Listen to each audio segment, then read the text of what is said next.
নমস্কার বন্ধুরা, আমি সুজাতা চলে এসেছি মল্লিক কিচেনে।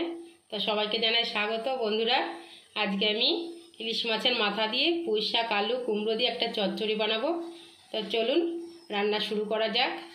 তো প্রথমেই আমি দিয়ে দিচ্ছি কড়াইতে পরিমাণ মতো সর্ষের তেল।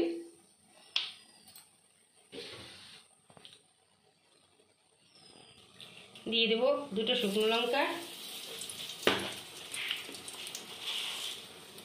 5 ফোড়ন,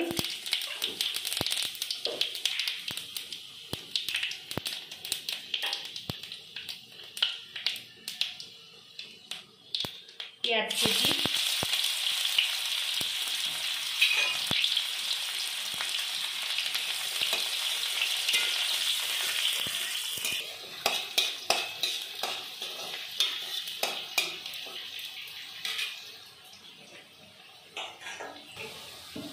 দিয়ে দেবো ইলিশ মাছের মাথা,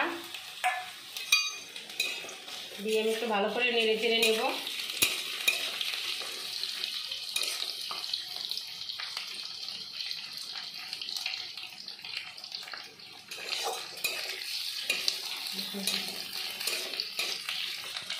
এবার দিয়ে দেবো কেটে রাখা সবজিগুলো।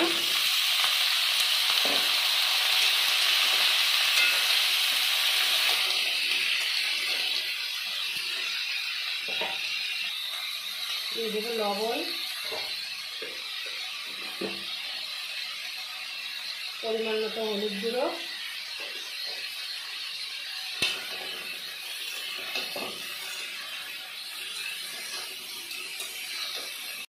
আমি এবার দিয়ে দেবো কটা কাঁচা লঙ্কা চেরা,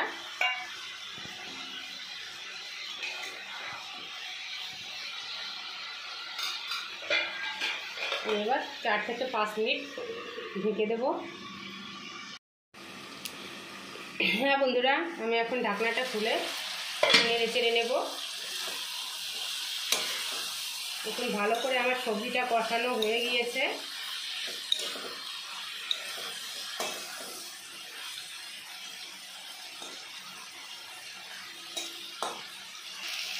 আমি এবার দিয়ে দেবো 1 কাপ পরিমাণ মতো জল।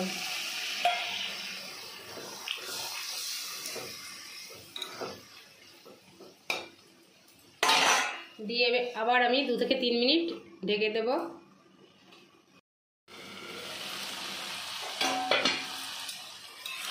দেখুন বন্ধুরা, চচ্চড়ি হয়ে এসছে। এখন আমি দিয়ে দেবো একটু চিনি,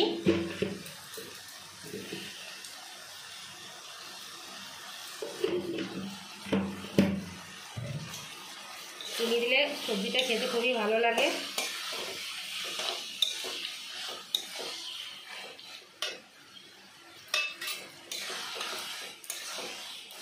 এবার আমি জিরের গুঁড়ো দিয়ে নামিয়ে নেব।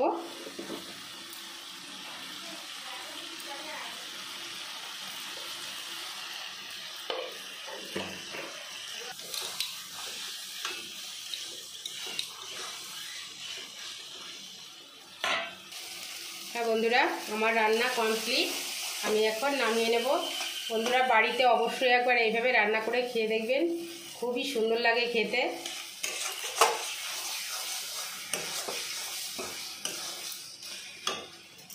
এই চচ্চড়ি দিয়েই শুধু এক থালা ভাত খাওয়া যায়। তো আমি এখন নামিয়ে নিচ্ছি।